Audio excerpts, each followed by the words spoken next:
बिस्मिल्लाहिर्रहमानिर्रहीम, अस्सलाम वालेकुम। मैं सैयद अली इकबाल। उम्मीद करता हूँ आप सब लोग खैरियत से होंगे। तो आज मैं बात करूँगा, जिस तरह से आपने देखा कि पाकिस्तान वर्सेस इंग्लैंड का जो दूसरे टेस्ट मैच का दूसरे दिन का खेल हुआ, उसके ऊपर बात करेंगे। और बाकी जो पहला टेस्ट मैच हुआ था उसके ऊपर भी थोड़ी सी बात करेंगे, जो उसका आखिरी दिन का खेल हुआ था और उसमें जो पाकिस्तान हार गया था एक इनिंग्स और 47 रन से, उसके ऊपर भी बात करेंगे। तो अगर आपने वीडियो को लाइक नहीं किया तो लाइक कर लें, चैनल को सब्सक्राइब करें, बेल आइकन पर क्लिक करें ताकि आपको सारी नोटिफिकेशन मिलती रहें। तो सबसे बात कर लेते हैं जिस तरह से पाकिस्तान और इंग्लैंड का सेकंड टेस्ट मैच जो है वो जारी है और उसके दूसरे दिन का खेल हुआ। और जिस तरह से पहले दिन ये आपने देखा कि एक तो कामरान गुलाम का जो है डेब्यू हुआ, जो कि बहुत ही खुशाइन बात हुई, जिसका सबको इंतज़ार था कि जो है ये डेब्यू हो। और पूरी कौम ये यानी इंतज़ार कर रही थी कि ये प्लेयर खेले, क्योंकि इसने जो है बहुत ज़्यादा डोमेस्टिक के अंदर जो है रन्स किए हैं। 7 साल से जो है डोमेस्टिक में जो है ये प्लेयर जो रगड़ा खा के जो है अब आया है और अब जाके जो इसका डेब्यू हुआ है। तो ड्रीम डेब्यू था ये, और जो ऊपर से सेंचुरी भी पहले ही मैच में जो है मार दी, मतलब आप भी आते ही जो छा भी गया। तो बहुत ही शानदार इनिंग्स खेली कामरान गुलाम ने और पूरी एप्रिसिएशन डिज़र्व करते हैं वो। जिस तरह की जो है उन्होंने नॉक खेली और जिस तरह का एग्रेशन नज़र आया,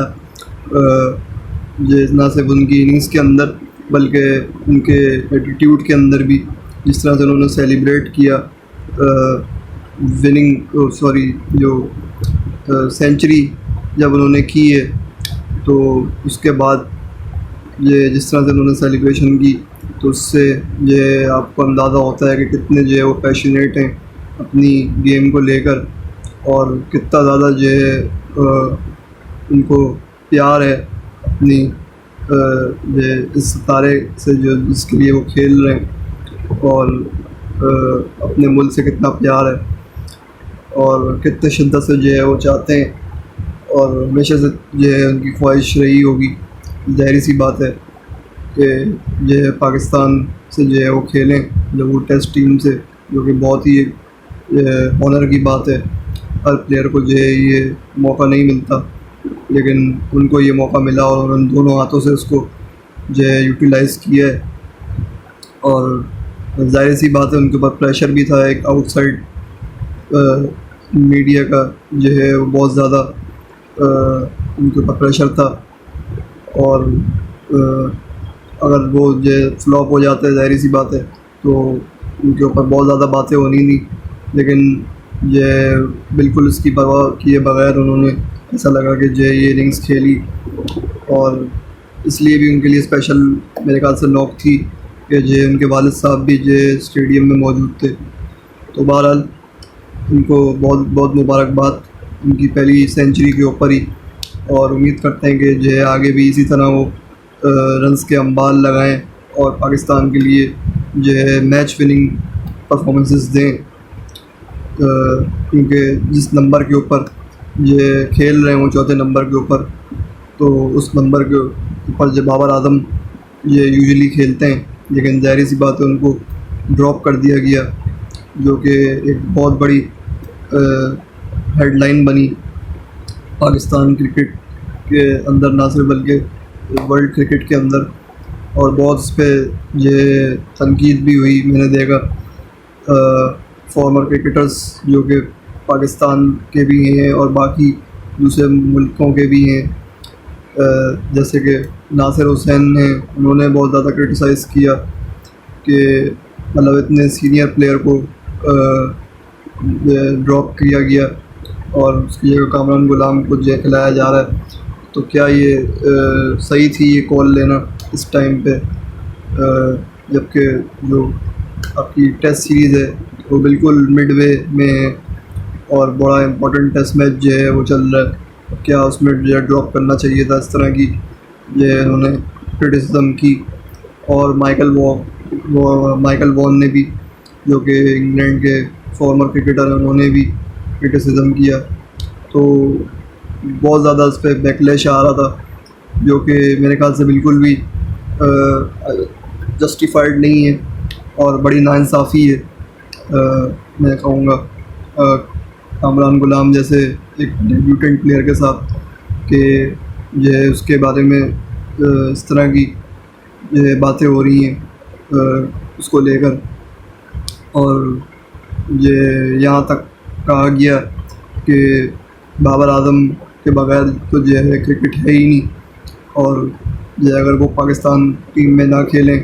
तो जो मतलब पाकिस्तान क्रिकेट जो बिकेगी ही नहीं, उसकी मार्केट वैल्यू ही नहीं रहेगी। बकौल रमीज़ राजा के, जो कि आपको पता ही है कि साबिक क्रिकेटर तो हैं ही, और PCB के चेयरमैन भी रह चुके हैं, और उससे पहले भी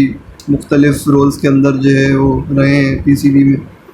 और इस वक्त जो कमेंट्री कर रहे हैं इस सीरीज़ के अंदर। तो उन्होंने ये बात कही है, तो उनको ऐसा लगता है कि जो है बाबर आजम के बगैर जो है पाकिस्तान क्रिकेट की कोई फेस वैल्यू नहीं रहेगी। तो मेरा तो यही ख्याल है कि बहुत एक ये फजूल किस्म की स्टेटमेंट है, और ऐसा जो है कुछ भी नहीं है, क्योंकि आपको ये जहन में रखनी चाहिए बात कि जो है पाकिस्तान के क्रिकेट से, और सबसे ज़्यादा बड़ी बात जो है मुल्क से बढ़ के जो है कोई प्लेयर नहीं है,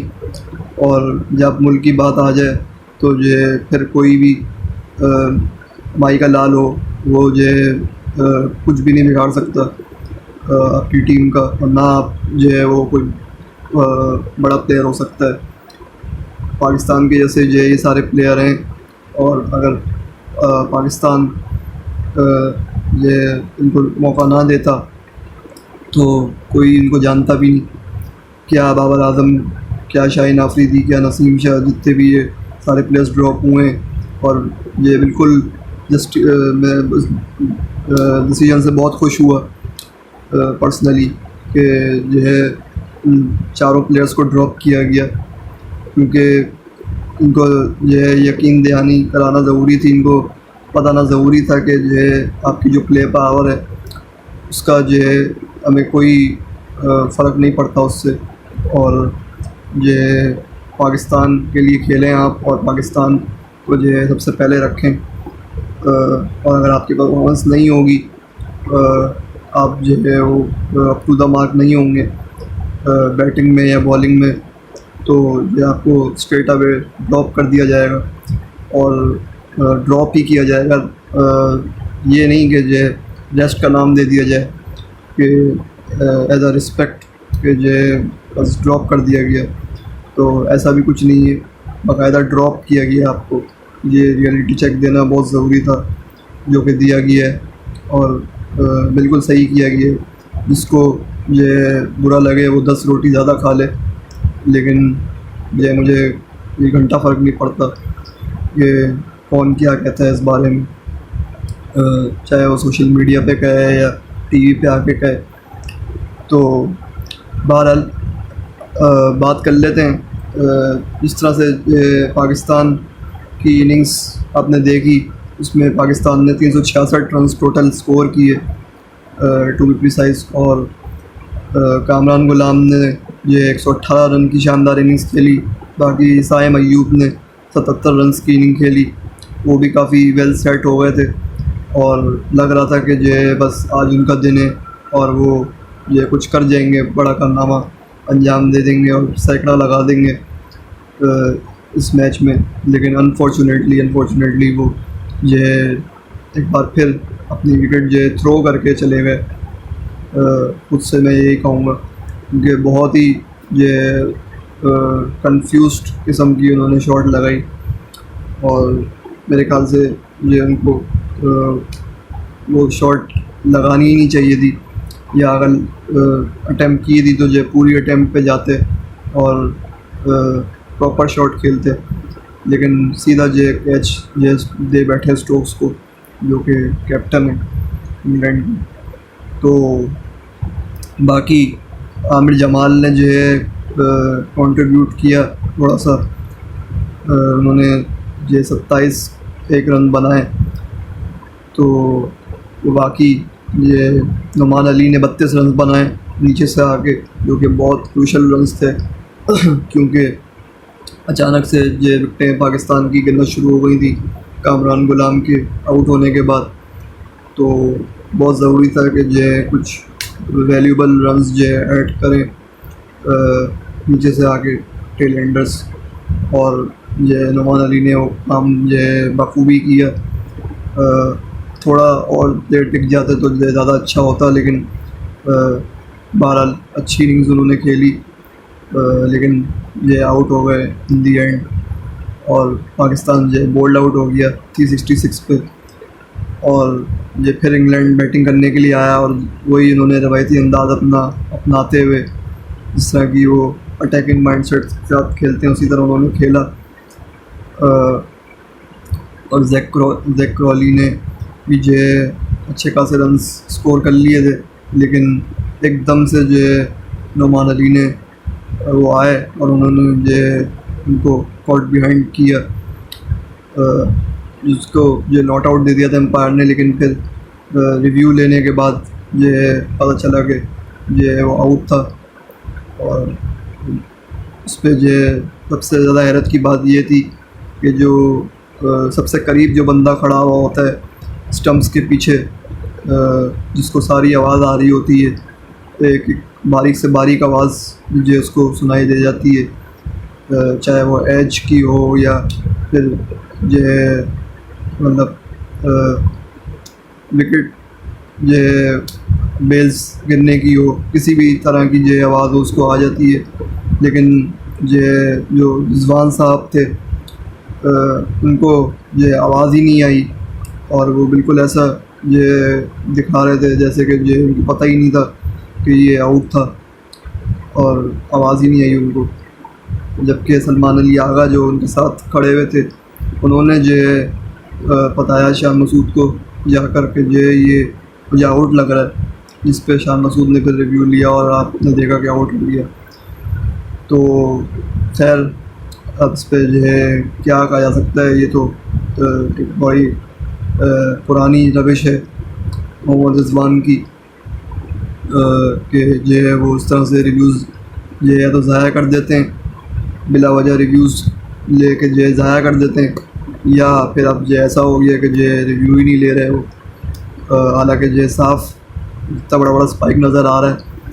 DRS के ऊपर, लेकिन कमाल है कि जो उनको आवाज़ ही नहीं आई। बहुत सारे लोग इस पर मुख्तलिफ़ चेमा गोइयाँ कर रहे हैं, लेकिन इस पर मैं नहीं जाऊँगा, ज़्यादा मुनासिब नहीं होगा। तो बहरहाल जिस तरह से जो साजिद खान ने बॉलिंग की, उनके बारे में बात ना करूँ तो जो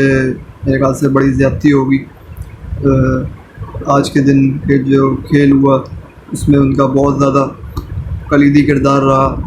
क्योंकि अगर वो 4 विकेटें ना खटकाते बैक टू बैक जो उन्होंने विकेटें ली हैं इन अ फ्रेंजी, जिसे कहते हैं इंग्लिश कमेंट्री में, तो वो उन्होंने काम किया है। क्या हैरी ब्रूक, क्या बेन स्टोक्स, क्या बेन डकेट और बाकी प्लेयर्स जिनको आउट किया, तो किसी को भी जो है वो खाते में नहीं लाए, और बड़ी जो है शानदार किस्म की बॉलिंग की। परचेज़ उनको जो है भरपूर मिला इस पिच से, जो कि बड़ी खुशाइन बात है, क्योंकि जो इस तरह की पिचेस की जो हमें ज़रूरत थी, और इसी तरह की रिज़ल्ट ओरिएंटेड जो पिच हमें चाहिए थी बांग्लादेश के ख़िलाफ़ भी, और हमने यही डिमांड की थी, और यही हमारी जो ख्वाहिश भी थी, लेकिन ऐसा नहीं हो सक रहा था। लेकिन थैंक्स टू आकिब जावेद मैं कहूँगा, उनको इस बात का भरपूर क्रेडिट जाता है कि उनके आने के बाद ऐसा नज़र आ रहा है कि जो उन्होंने एज अ सेलेक्टर होने के नाते उन्होंने ये एडवाइस दी थी कि जो आप पिच को ड्राई छोड़ दें, और ये पंखे से जो है वो पिच को जो है सुखा दें, आप स्क्वायर को पूरे सुखा दें, तो ये इससे आपको ये स्पिन भी होगा आपका बॉल, और डेफिनेटली ये रिवर्स स्विंग भी जो होगा आगे जाके बॉल। तो इस तरह की उन्होंने बात की थी एक पॉडकास्ट में, जो कि मैंने अभी ये देखी, बहुत ज़्यादा सोशल मीडिया के ऊपर वायरल हो रही है। तो ये यकीनन उन्हीं की ये एडवाइस थी, इसके बाद जो इसके ऊपर इम्प्लीमेंट किया गया, और आप रिज़ल्ट देख लें कि जो इंग्लैंड के इस वक्त जो 6 आउट हो चुके हैं, और अभी 127 रन की ट्रेल ये मज़ीद रहती है, यानी 127 रन अभी मज़ीद जो इंग्लैंड को ये पूरा करने, ये डेफिसिट पूरा करना है, और ये करना जो है बिल्कुल भी आसान नहीं होगा मेरे ख्याल से, क्योंकि जिस तरह के जो हमारे स्पिनर्स का कॉन्फिडेंस नज़र आ रहा है 6 विकेटें लेने के बाद, तो वो पूरी भरपूर कोशिश करेंगे कि कल आके जल्द से जल्द ये 4 विकेटें गिराएं, और ये पाकिस्तान के फेवर में जो है इस मैच को करें, कि पाकिस्तान जो है मज़ीद ये जो अपनी लीड है उसको बढ़ाए, और तकरीबन ये 250-300 तक जो स्कोर को ले जाए, या उससे भी आगे पॉसिबल हो तो ले जाए, क्योंकि अगर ऐसा हो जाता है तो बहुत ज़्यादा इंग्लैंड के लिए जो मसाइल खड़े हो सकते हैं चौथी इनिंग्स में, क्योंकि आपको पता है कि चौथी इनिंग्स में मज़ीद ये डेटीरिएट होना है पिच ने, मज़ीद इसके अंदर क्रैक्स ओपन अप होने, और जो है स्पिनर्स को और मज़ीद परचेज़ मिलेगा, जितना आप अभी देख रहे हैं उससे शायद और ज़्यादा एक्सपेक्टेशन से ज़्यादा जो है यहाँ परचेज़ मिलेगा। तो बिल्कुल ये आइडियल किस्म की पिच होने वाली है स्पिनर्स के लिए, इस तरह की आप इंडिया में देखते हैं, और उम्मीद करते हैं कि जो है पाकिस्तान जो है लूज़न अप ना करे, इस मौके को जो है भरपूर उसका फ़ायदा उठाए, और जो कैपिटलाइज़ करने की कोशिश करे। मेरे ख्याल से शान मसूद की कप्तानी जो थोड़ी सी ढीली पड़ गई थी, क्योंकि 123 रन के ऊपर 2 आउट करने के बाद ये आपके पास ये पूरी अपॉर्चुनिटी थी कि आप एक क्लोज इन फील्ड लगाएं और कंजस्टेड करें जो इनर सर्कल है उसको, और ज़्यादा से ज़्यादा ये कोशिश करें कि ये प्रेशर डालें इंग्लैंड के बैटर्स के ऊपर, ताकि वो क्रम्बल करें और ये आउट हो। लेकिन बहरहाल वो तो शाह मसूद ने नहीं किया, लेकिन विकेटें जो साजिद खान ने निकाल के दे दी हैं आपको। तो अब देखते हैं कि ये क्या होता है। बाकी इंडिया वर्सेस बांग्लादेश की भी जो है वो सीरीज़ चल रही है T20 की, तो जो है अभी तीसरा T20 मैच उसका ख़त्म हुआ, उसमें काफ़ी रिकॉर्ड T20 का जो है स्कोर बना है। मेरे ख्याल से इतना स्कोर जो है कभी T20 की तारीख में जो इंडिया ने नहीं बनाया, मैंने तो कम से कम नहीं देखा उनको बनाते हुए। 297 रन्स का जो है वो टोटल इंडिया ने बनाया, और ये टारगेट जो है बांग्लादेश को दिया, क्योंकि ज़ाहिरी बात है बांग्लादेश से कभी भी नहीं बनने थे। अगर वो दोबारा भी बैटिंग कर लेते तो माज़रत के साथ all respect to Bangladesh team, लेकिन नहीं बनने थे, क्योंकि ज़ाहिर सी बात है कि इंडिया के पास जिस तरह की क्वालिटी किस्म के जो क्वालिटी वाले फास्ट बॉलर्स हैं, और स्पिनर्स भी ठीक ठाक उनके पास एक्सपीरियंस वाले मौजूद हैं, जो कि डोमेस्टिक में परफॉर्मेंस करके जो आए हुए हैं। तो ये नेक्स्ट टू इम्पॉसिबल था कि जो बांग्लादेश जो करीब भी जो पहुँच जाए। अगर करीब भी पहुँच जाता मेरे ख्याल से तो बहुत बड़ी बात होती, लेकिन बहुत बड़े मार्जिन से जो आ रहा है बांग्लादेश, तकरीबन 50 से 60 रन से आ रहा है। मैच मैंने ये देखा तो था, लेकिन थोड़ा सा भी मैं जो भूल गया हूँ स्कोर कार्ड। तो बहरहाल लेकिन